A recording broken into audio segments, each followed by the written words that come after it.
King of Kings, a title that invokes images of powerful Persian emperors ruling over vast swathes of the Middle East.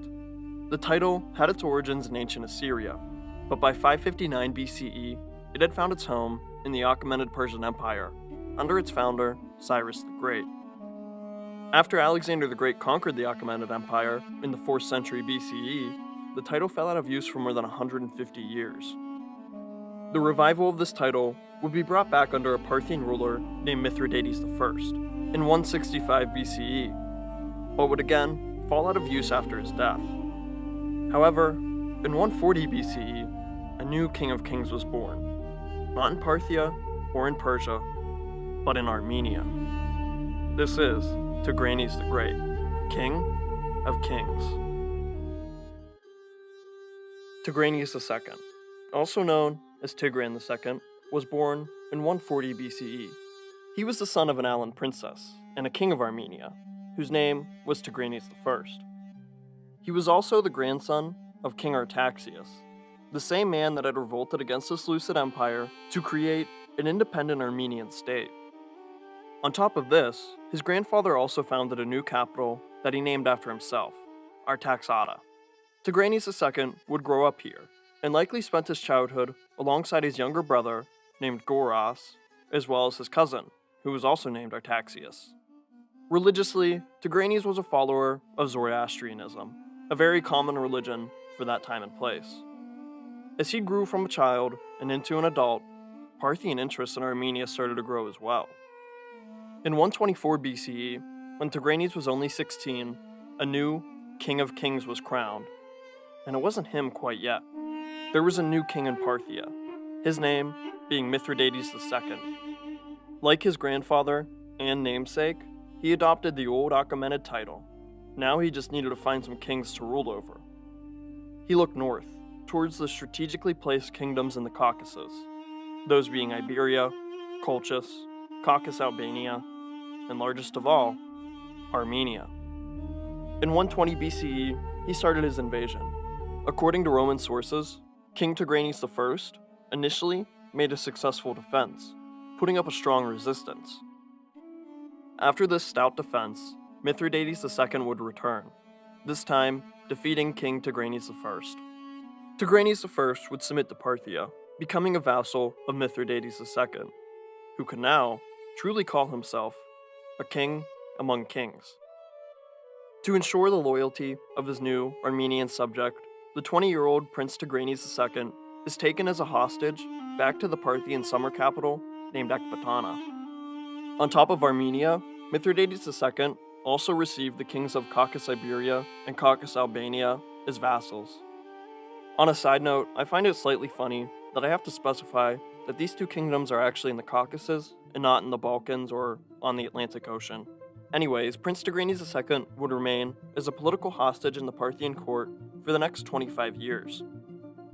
In that time, he follows the court from their summer capital of Ecbatana into their winter capital of Ctesiphon, observing and taking notes on the grandeur of the Parthian King of Kings.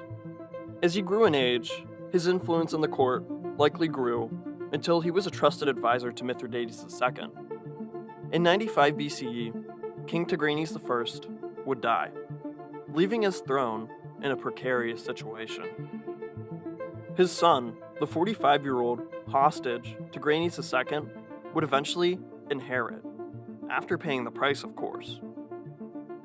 Firstly, the daughter of Tigranes II, whom he had with a Parthian woman during his captivity, was to be married to the firstborn son of Mithridates II, a man named Gotarzes, connecting the Artaxiad and Arsacid dynasties. On top of this, the Parthian king also forced Tigranes to cede an area of land called the 70 Valleys. This would cut Armenia off from the Caspian Sea, but would allow for Tigranes to return to his homeland, where he was crowned king in 95 BCE. Now he was the plural tense in King of Kings, soon to be joined by 3 other nearby kings. Following the release of Tigranes II, Mithridates went on another conquering spree. The kingdom of Gordian, on the Armenian border, was conquered, along with the kingdoms of Adiaben and Osho-Rion. Now, with the new block of vassal kings and likely a new host of their captive sons, he returned to Parthia. King Tigranes II was not idle, however. Shortly after his return, Tigranes starts planning a campaign. The kingdom of Sophene, to the west of Armenia, had been a long-time rival, although at first, they were allies during the initial uprising against the Seleucid Empire. The king of Sophene, Agey, was actually the father of King Artaxias of Armenia. After the death of Agey, his other son started to rule Sophene, and this alliance, soon, broke out into open warfare. These cousin kings continued to butt heads over the next few decades. In 94 BCE, Tigranes deposes his cousin, Artanes, and takes over the kingdom of Sophene. It's unknown if Mithridates II gave him permission to do this, or if Tigranes was just showing early signs of his undying ambition. Shortly after this takeover, Tigranes shows more signs of this ambition. He married Cleopatra, the daughter of Mithridates VI of Pontus. Pontus, at this time, ruled over a land known as Lesser Armenia. With this in mind, the marriage makes complete sense. Now he was the son-in-law of a man 5 years his junior, but even more ambitious than Tigranes. Over the course of their lives, these two men would become the closest of allies. Still, in that same year of 94 BCE, Tigranes deposed another king, one that had no relation to him this time. King Ariobarzanes of Cappadocia was his next target. Tigranes invades Cappadocia and sent Ariobarzanes running. He then installed a man named Gordius, who was a close confidant of Mithridates of Pontus, on the throne of Cappadocia. Ariobarzanes, although deposed and on the run, was still to be feared. He was an ally and friend of none other than Rome, which at this time was a republic that was continuously pushing its boundaries. The furthest east that this republic had managed to push was the province of Cilicia, just south of Cappadocia. At this time, the governor of Cilicia was one of the most influential Romans of all time, Lucius Cornelius Sulla, remembered by many simply as Sulla. In later years, he would become the first Roman to march on Rome itself. But for now, he was on pirate duty, as Cilicia was known as a haven for the Mediterranean pirates. After informing Sulla of the Armenian invasion, he sets off to reinstate Ariobarzanes as a king. After a quick campaign, Sulla defeats Tigranes and puts Ariobarzanes back on the Cappadocian throne. This brief campaign would be the first time that Tigranes would face a Roman army. After this, Tigranes settles back into his kingship in Armenia for 3 years. In 91 BCE, the King of Kings and his overlord, Mithridates II, dies. We don't even know how he dies, as the later part of his reign and the next half-century following his death are referred to as the Parthian Dark Ages, due to the lack of historical sources for this time period. What we do know is that Mithridates would be succeeded by his son, Gotarzes, the son-in-law of Tigranes II. He would take up the more common Parthian title of Great King. One thing we do know about this so-called Dark Age is that it was marked by numerous and near unending civil wars. He wasn't the only regional power locked in a civil war. A year later, in 90 BCE, the son of Tigranes revolted against his father. His name was Agey, and he was likely fighting for the independence of Armenia. Tigranes knew that the time was not right, leaving him fighting for Parthia and against his own son. This father-son civil war is a good time to take a look at the Armenian army composition. The Armenian archers were integral, since their legendary founder, Hike the Archer. Parthia, to his south, had a predominantly cavalry-focused force, while Rome, to his west, had mostly infantry-based armies. Tigranes and his own army took a more balanced approach, having very heavy cataphract cavalry alongside his mountaineer infantry, in near equal numbers. Agey would meet Tigranes on the battlefield. The civil war would prove to be short-lived. Tigranes would win the battle. His eldest son now lay dead where he had fought. Order had been restored, Armenia was still firmly in the hands of Parthia. But the Parthians were still slowly falling apart from within. Their hold past Armenia started to fade. Iberia and Albania slipped out of Parthian vassalage. To fill this power gap was Tigranes, who, in 90 BCE, installed his cousin that he had grown up with, Artaxias, as king of Iberia. He was already married to the daughter of the previous Iberian king, and after a palace coup, both the Iberians and the Armenians were happy to allow for the rule of Artaxias. Albania's king came to a deal with Tigranes and became his vassal. Now the Armenian king had his very own kings to rule over. With this and his alliance to Mithridates of Pontus, his northern flank was completely secured by the Caucasus mountain range. Over in Cappadocia, tensions were once again boiling over. Tigranes, with Pontic support, re-invades Cappadocia. For the second time, he sends King Ariobarzanes running back to Rome for help. A deal between Tigranes and Mithridates was made. The Armenians would take all movable goods, including people, from Cappadocia, while the men of Pontus would take all immovable objects, including the land itself. This time, the Pontic and Armenian aggression would turn the gaze of the entire Roman Republic onto them. Rome sent a legion that reinstated Ariobarzanes by 89 BCE. Mithridates of Pontus did not submit after this, but put his foot firmly down on the pedal, as well as on all the necks of every Roman in the Anatolian peninsula. Mithridates retook Cappadocia, then in the next year of 88 BCE, he orchestrated an extremely well-planned genocide of every single Roman in the Anatolian peninsula.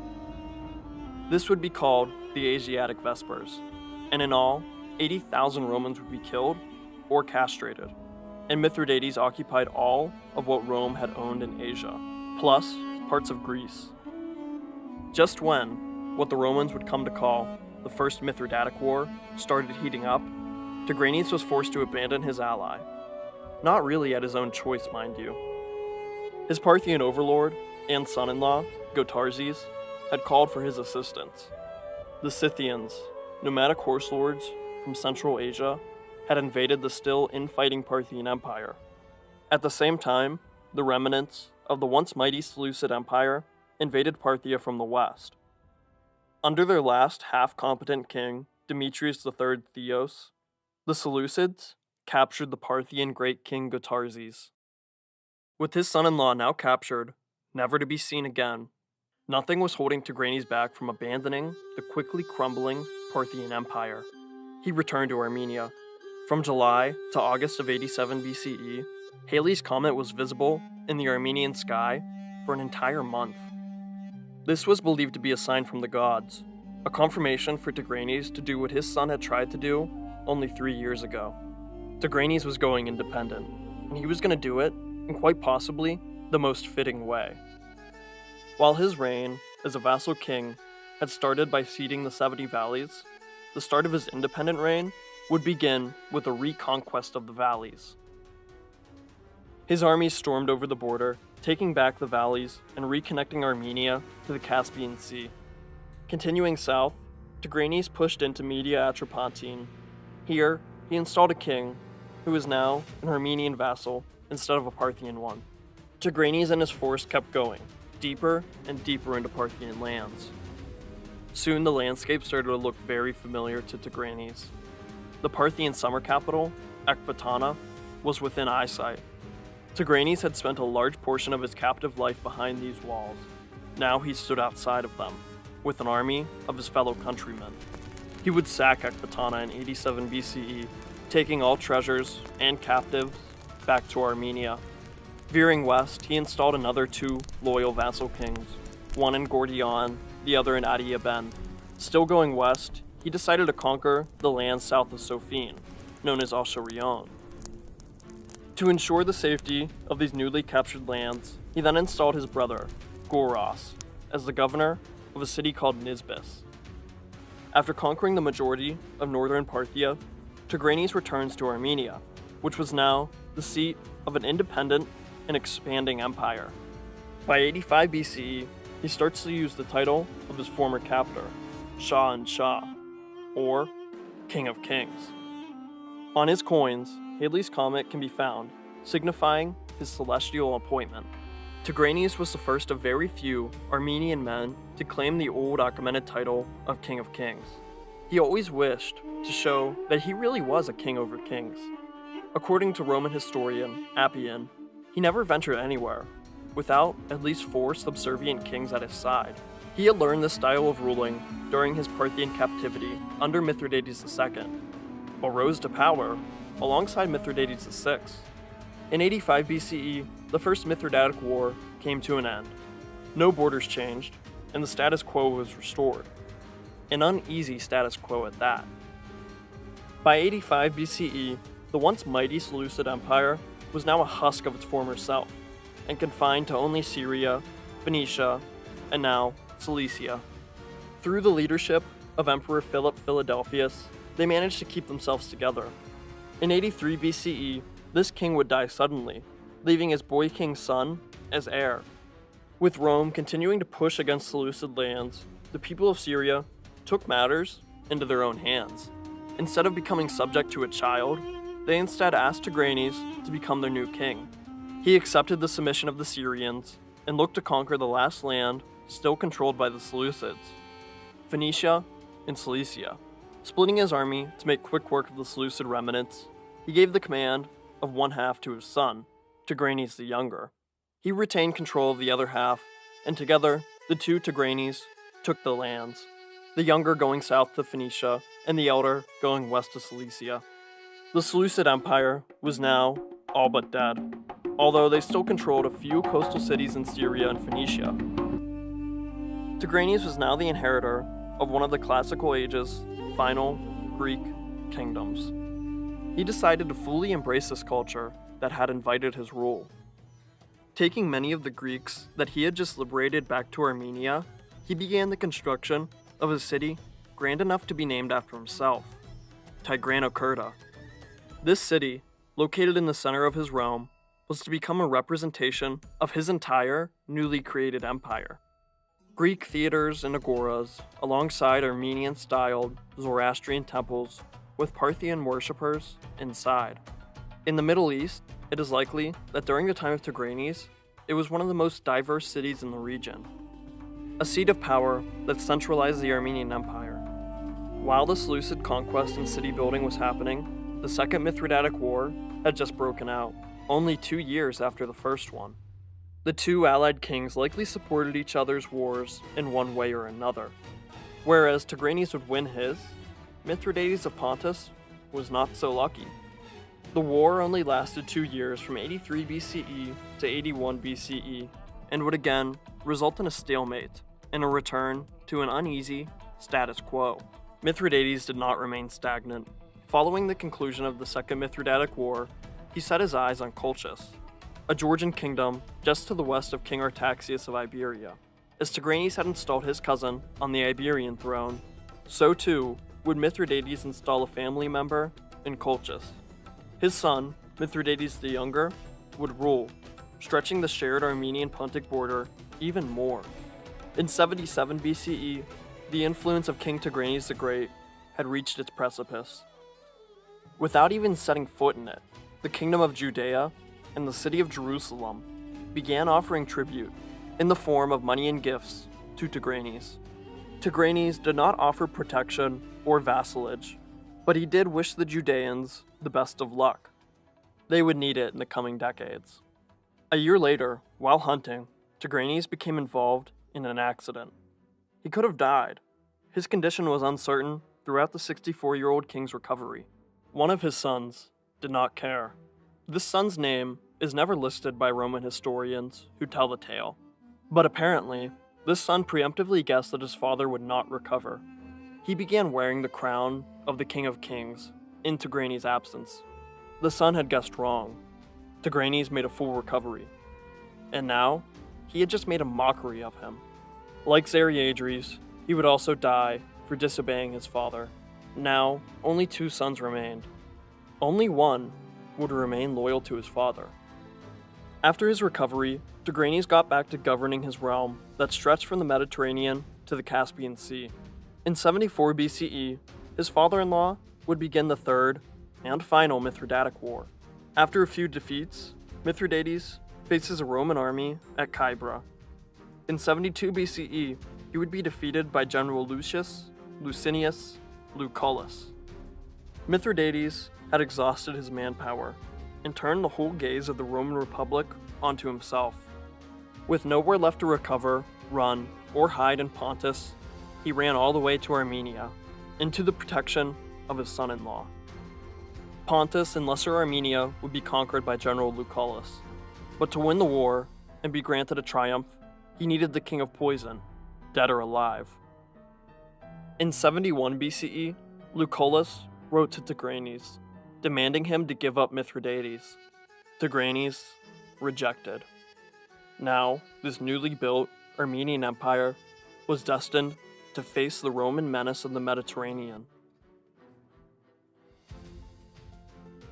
In the spring of 69 BCE, Lucius Lucullus would begin his invasion of Armenia. Perhaps to test this new foe, or his own cavalry, Tigranes sends out a detachment of 3,000 Armenian cataphracts, hoping to scare off the 20,000 Romans and their allies. It did not go well. The Armenian general lay dead where he fought, alongside hundreds of his own men. After hearing of the news, Tigranes leaves his capital to recruit a proper army. The Roman legion, accompanied by Thracian, Galatian, and Bithynian allies, forced marched themselves all the way to Tigranokerta in only 2 months. Tigranes was still out recruiting when Lucullus reached the walls that bore his name. We have no Armenian records for the battle, only Roman ones. Keep this in mind, as I tell you that Tigranes came to relieve the siege with 700,000 fighting men. There probably weren't even this many able-bodied men in the region at this time. It was probably more like 70,000 men, so let's go with that instead. Tigranes approached with 70,000, forcing Lucullus to abandon his siege. He took a defensive position behind the nearby river. He probably couldn't beat Tigranes in a full frontal assault, but he knew that his Roman infantry, which probably only numbered about 3,000, outclassed any of the soldiers that Tigranes could muster. The two armies stared at each other from across the river. No one made a move until the late afternoon of October 6, 69 BCE. The cousin king of Iberia held the Armenian right flank, with the king of Albania holding the left. Tigranes held the center with his most formidable soldiers, the Armenian cataphracts. The battle started with Tigranes ordering his archers to cross the river to get into firing range. At this same time, Lucullus took his Romans and marched them swiftly around the city of Tigranokerta and behind the Armenian army. Tigranes had no idea, as Lucullus hid his 3,000 behind a hill. As Tigranes pushed his army forward, the three separate portions lost cohesion and began, overconfidently and unreformingly, marching towards the river. At this moment, Lucullus sprung his trap, appearing on the hill behind the unorganized and ill-prepared cataphracts. Lucullus charged into the flank of the cataphract, their heavy weight now slowing them down against the highly organized legion. Soon the cavalry broke rank and ran, their path blocked by Tigranokerta to the north, the river to the west, and Lucullus in the east. They had no choice but to run south, directly into the rest of the unorganized Armenian army. As the cataphracts ran into the infantry, Tigranes looked in amazement as his 70,000 soldiers were forced on the route by a single legion. He was forced to retreat, leaving his archers abandoned to their fate on the opposite side of the river. Tigranes had lost a second battle to a Roman army. This one was especially embarrassing. As for his recently constructed capital, it would fall to Lucullus as well, but not in a siege. The downfall of his multi-ethnic capital city would be the Greek inhabitants that he had invited and brought to Tigranokerta. After watching the fleeing of their king, the Greeks inside took over Tigranokerta. Taking possession of the gates, they invited the Romans in, making sure to point out the Armenian populace inside. Tigranes retreated north to his former capital of Artaxata, gathering another army and combining his force with the man who had brought the Romans here, Mithridates of Pontus. This time, Tigranes had a new strategy in mind. What's the point in formations when you have enough cavalry to outnumber your foe 3-1? Charging was the game of the day, always a viable strategy. Lucullus arrived in early 68 BCE after occupying Tigranokerta. He was met initially by the Iberian cavalry led by the son of Artaxias, a king named Artoses, who was now the second cousin of Tigranes. He was to contend with the Roman cavalry, who only numbered close to 2,000. He would be quickly forced back, retreating in the face of his cousinly overlord. Biting his tongue and praying to his gods, Tigranes sent forth all of his cavalry, with Mithridates doing the same. In a battle with one word for strategy, that being charge, there was only one moment the Armenians could have won, and that was the initial charge. The cataphracts and Pontic cavalry crashed into the lines of Lucullus. After minutes, it was clear the Armenians could not break through the Roman formations. They retreated, and Tigranes was now 3 for 3 in regards to his losses against Rome. Unlike last time, Artaxata was not taken, as Lucullus's army mutinied shortly after the battle. Since the beginning of their campaign, Lucullus had marched his men nearly 1,000 miles through rough Armenian mountainous terrain, and they had only the loot from a few Pontic cities and Tigranokerta to show for it. This was not much, considering the odds that they constantly went up against. Made even less unfortunate, considering Tigranes took much of his treasury out of Tigranokerta before the Romans captured it. The mutinied men of Lucullus demanded that they go south into the rich lands of Mesopotamia. Here, in a city named Nisbis, the bulk of Tigranes' treasury was moved. The only thing between Lucullus and the regaining of his army's trust was the loyal brother of Tigranes, who governed the city, Guras. The city of Nisbis acted as a southern trading city that connected the Armenian Empire to the rest of Mesopotamia through the Tigris River. Guras chose to hold Nisbis as he was put under siege by the men of Lucullus in the winter of 68 BCE. Nisbis had 2 walls surrounding the city, leaving it a more than defensible spot. It would take more than just a legion for Guras to turn over the city. He held out for nearly a year, buying his brother much needed time to gather a new army. The walls of Nisbis only fell to a surprise attack. On a 67 BCE winter night, a terrible rainstorm broke out, giving Lucullus the perfect opportunity. The rain and thunder muffled the fight that broke out on the walls. Not expecting an attack in these conditions, Guras was caught off guard. Nisbis and a huge chunk of the Armenian treasury fell to the men of Lucullus, who were, for a very short time, happy with their profit, concluding their mutiny. By the time this off-track siege was over, Mithridates had gathered a fresh army and reclaimed Pontus. Tigranes was working on doing the very same thing in his conquered portions of his empire. Both of these men agreed not to confront Lucullus in a pitched battle. The army of Lucullus promised the same to their commander. When Lucullus made his intentions clear that they were going to retake Pontus, his army mutinied again. This time, they could not be bought off. Altogether, the majority of his men threw their half-full coin purses at the feet of Lucullus. They accused him of only seeking his own glory and not looking after the fortunes of his men. Lucullus was forced to give up and go home, despite his excellent generalship and many victories. While Rome scrambled to find a replacement, Tigranes and Mithridates continued retaking their kingdoms and strengthening their positions. Here, to mop up what Lucullus had nearly completed, was none other than Pompey Magnus, otherwise known as Pompey the Great. Tigranes, who had faced off against Sulla 3 decades ago, would now be forced to face his understudy. By 66 BCE, Pompey had arrived on the Mithridatic front.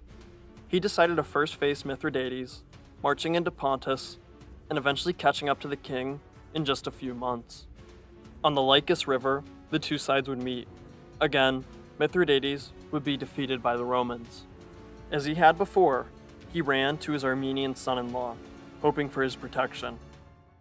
After the destruction caused by Lucullus in the previous year, Tigranes had a decision to make. Fight Rome with Mithridates, or go at it alone, and hope the Romans don't invade again. Tigranes went with the latter option, and broke a 30-year-old alliance with his father-in-law. With this, Mithridates fled north, towards the Crimean Peninsula. Some could not disagree with Tigranes' decision to abandon Mithridates more. There, between his father and grandfather, was Tigranes the Younger. Yes, it was time for another one of his sons to betray him. Tigranes the Younger reacted by fleeing east, directly into the kingdom of Parthia. Parthia had only recently started recovering from their dark age, their civil wars and foreign invasions ceasing under the leadership of a usurper in 75 BCE. The usurper was a man named Sinatruces, and when he took the throne, he was already 80 years old. Although he stabilized the empire for a time, his reign was only 6 years. Directly following this, his son would succeed him in 69 BCE. His name was Pheretes III. Upon his ascension, he takes the traditional Parthian title of Great King. Not only this, but he also took the same title as Tigranes, King of Kings. Despite this, both Rome and the allied Mithridates and Tigranes tried recruiting him to their respective sides of the Mithridatic Wars. Pheretes III did not choose a side until Tigranes the Younger showed up on his doorstep one day in 66 BCE. The younger Tigranes was seeking to overthrow his father, offering the Parthian king of kings Agey if they were successful. Armenia, already cornered by Rome and non-aligned Pontus, was vulnerable. This was a deal that Pheretes just couldn't pass up. He offered the younger Tigranes his daughter's hand in marriage. With his acceptance, the two made their way towards Armenia. Together, they marched through Media Atropatene, finding early success and marching directly to Tigranes the Great. He was behind the walls of his old capital, Artaxata, prepared to receive yet another rebellious son. Artaxata was no easy feat to siege. After nearly a year, Pheretes III would be forced to face his own problems back in Parthia. Leaving Tigranes the Younger with a sizable army, he returns to Ctesiphon.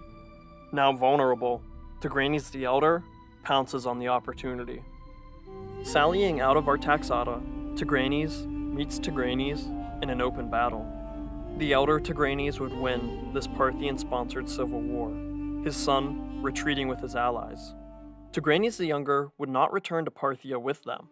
Instead, he ventures west, joining the Roman general, Pompey. Tigranes hoped that by abandoning Mithridates, he could delay a Roman invasion as they chased after him.